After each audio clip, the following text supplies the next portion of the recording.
ಹರೇ ಕೃಷ್ಣ. ಎಲ್ಲ ಕೇಳುಗರಿಗೂ ಶ್ರೀಮದ್ ಭಾಗವತದ ಅಧ್ಯಯನಕ್ಕೆ ಸ್ವಾಗತ. ಶ್ರೀಮದ್ ಭಾಗವತದ 7ನೆಯ ಸ್ಕಂದದಲ್ಲಿ ಪ್ರಹ್ಲಾದ ಮಹಾರಾಜನ ಮಹಿಮೆಯ ಕುರಿತಾಗಿ ನಾವು ಕಳೆದ ಸಂಚಿಕೆಯಲ್ಲಿ ಕೇಳಿದ್ದೇವೆ. ಅಂತಹ ಉತ್ತಮ ಭಕ್ತನಾದಂತಹ ಪ್ರಹ್ಲಾದ ಮಹಾರಾಜನನ್ನು ಅವನ ತಂದೆಯಾದಂತಹ ಹಿರಣ್ಯಕಶಿಪುವು ಏಕೆ ಹಿಂಸಿಸಿದನು ಎಂಬಂತಹ ಯುಧಿಷ್ಠಿರ ಮಹಾರಾಜನ ಪ್ರಶ್ನೆಗೆ ನಾರದ ಮುನಿಗಳು ಉತ್ತರಿಸುತ್ತಿದ್ದಾರೆ. ರಾಕ್ಷಸರು ಹಿರಣ್ಯಕಶಿಪುವಿನ ನೇತೃತ್ವದಲ್ಲಿ ಯಜ್ಞಯಾಗಾದಿ ಕಾರ್ಯಗಳಿಗೆ ಶುಕ್ರಾಚಾರ್ಯರನ್ನು ತಮ್ಮ ಪುರೋಹಿತರನ್ನಾಗಿ ಸ್ವೀಕರಿಸಿದರು.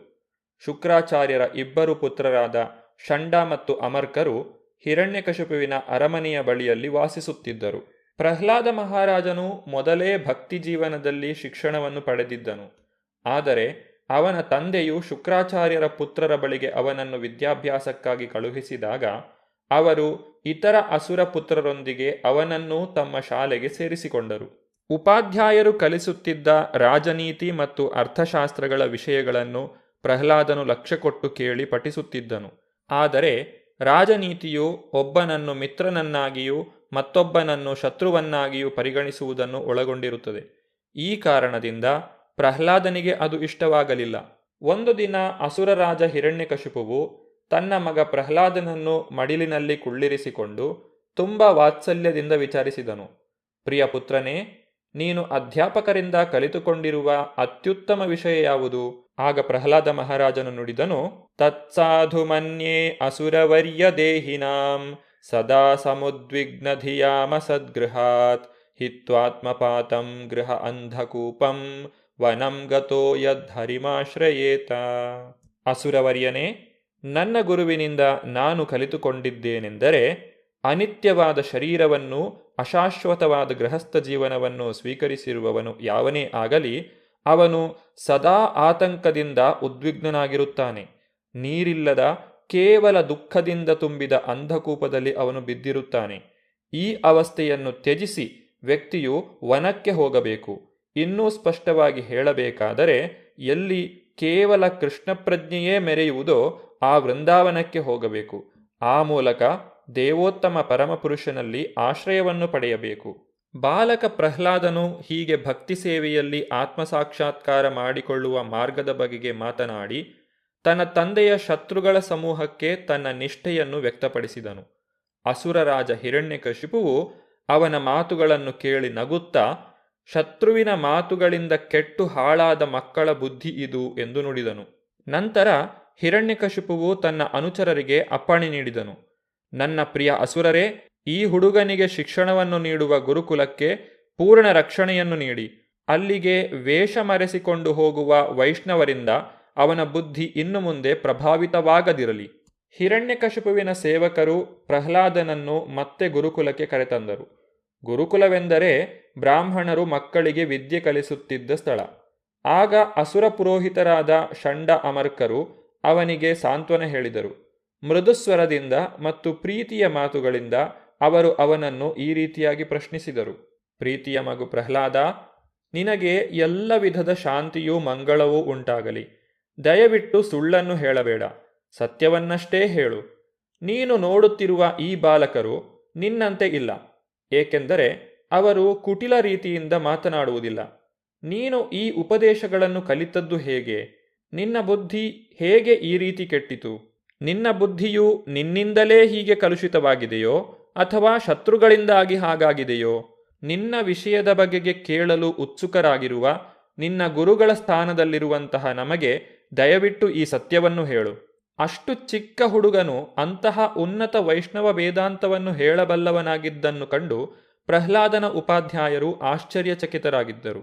ಆದ್ದರಿಂದಲೇ ಅವನಿಗೆ ಕಳ್ಳತನದಿಂದ ಆ ವೇದಾಂತವನ್ನು ಕಲಿಸಿದ ವೈಷ್ಣವರು ಯಾರು ಎಂದು ವಿಚಾರಿಸಿದರು. ಅವರನ್ನು ಸೆರೆ ಹಿಡಿದು ಪ್ರಹ್ಲಾದನ ತಂದೆ ಹಿರಣ್ಯಕಶಿಪುವಿನ ಎದುರಿನಲ್ಲೇ ಕೊಲ್ಲಿಸುವುದು ಅವರ ಉದ್ದೇಶವಾಗಿತ್ತು. ಗುರುಗಳ ಪ್ರಶ್ನೆಗೆ ಪ್ರಹ್ಲಾದನು ಉತ್ತರಿಸಿದನು, ದೇವೋತ್ತಮ ಪರಮಪುರುಷ ಹರಿಗೆ ಮೊದಲು ನನ್ನ ಗೌರವಪೂರ್ವಕ ನಮಸ್ಕಾರಗಳನ್ನು ಅರ್ಪಿಸುತ್ತೇನೆ. ಅವನ ಬಹಿರಂಗ ಶಕ್ತಿಯಾದ ಮಾಯೆಯು ಜನರ ಬುದ್ಧಿಗೆ ಮೋಹವನ್ನು ಉಂಟುಮಾಡಿ ನನ್ನ ಮಿತ್ರ, ನನ್ನ ಶತ್ರು ಮುಂತಾದ ಅಂತರಗಳನ್ನು ಕಲ್ಪಿಸಿದೆ. ಹಿಂದೆ ಅದರ ಬಗೆಗೆ ಅಧಿಕೃತ ಮೂಲಗಳಿಂದ ನಾನು ಕೇಳಿರುವೆನಾದರೂ ಈಗ ಅದನ್ನು ವಾಸ್ತವವಾಗಿ ಅನುಭವಗೋಚರ ಮಾಡಿಕೊಳ್ಳುತ್ತಿದ್ದೇನೆ.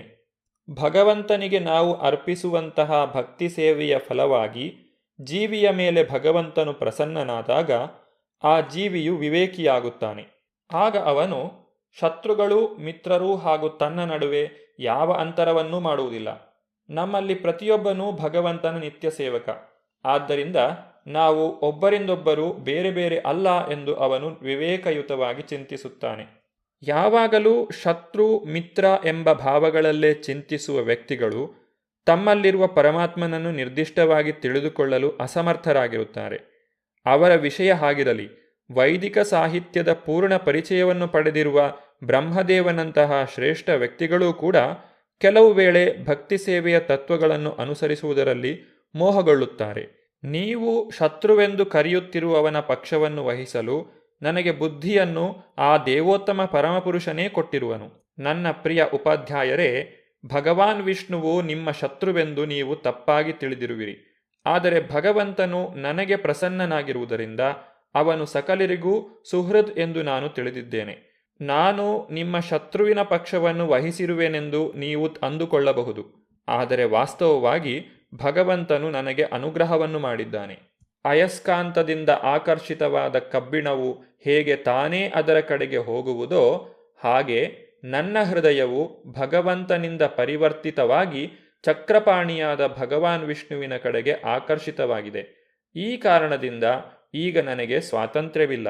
ಬಾಲಕ ಪ್ರಹ್ಲಾದನು ಶುಕ್ರಾಚಾರ್ಯರ ಔರಸ ಪುತ್ರರು ತನ್ನ ಗುರುಗಳೂ ಆದ ಷಂಡ ಮತ್ತು ಅಮರ್ಕರಿಗೆ ಇಷ್ಟು ಹೇಳಿ ಸುಮ್ಮನಾದನು. ಬ್ರಾಹ್ಮಣರೆಂದು ಹೇಳಿಕೊಳ್ಳುತ್ತಿದ್ದ ಅವರು ಅವನ ಮೇಲೆ ಕೋಪ ಮಾಡಿಕೊಂಡರು. ಹಿರಣ್ಯಕಶಿಪುವಿನ ಸೇವಕರಾದ್ದರಿಂದ ಅವರು ತುಂಬ ದುಃಖಿತರಾಗಿ ಬಾಲಕ ಪ್ರಹ್ಲಾದನನ್ನು ದಂಡಿಸಲು ನಿರ್ಧರಿಸಿದರು. ಯಾರಲ್ಲಿ? ನನ್ನ ಬೆತ್ತವನ್ನು ತೆಗೆದುಕೊಂಡು ಬಾ. ಈ ಪ್ರಹ್ಲಾದನು ನಮ್ಮ ಹೆಸರನ್ನೂ ಯಶಸ್ಸನ್ನೂ ಕೆಡಿಸುತ್ತಿದ್ದಾನೆ. ತನ್ನ ದುರ್ಬುದ್ಧಿಯಿಂದ ಅವನು ಅಸುರಕುಲಕ್ಕೆ ಕೆಂಡದಂತಾಗಿದ್ದಾನೆ. ಇವನಿಗೆ ಈಗ ಅರ್ಥಶಾಸ್ತ್ರದಲ್ಲಿ ಹೇಳಿರುವ 4ನೆಯ ಉಪಾಯದಿಂದ ಅಂದರೆ ದಂಡದಿಂದ ಉಪಚರಿಸುವುದು ಅವಶ್ಯಕವಾಗಿದೆ.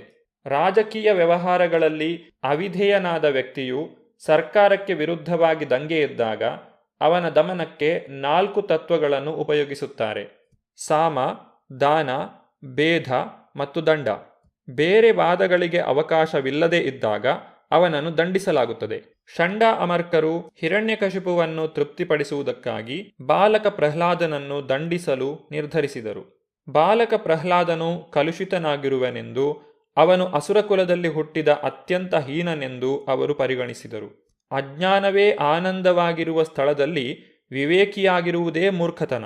ಪ್ರತಿಯೊಬ್ಬ ಸದಸ್ಯನೂ ರಾಕ್ಷಸನಾಗಿರುವ ಕುಟುಂಬದಲ್ಲಿ ಅಥವಾ ಸಮಾಜದಲ್ಲಿ ಯಾವನಾದರೊಬ್ಬ ಭಕ್ತನಾಗಿರುವುದು ಖಂಡಿತವಾಗಿ ಮೂರ್ಖತನ.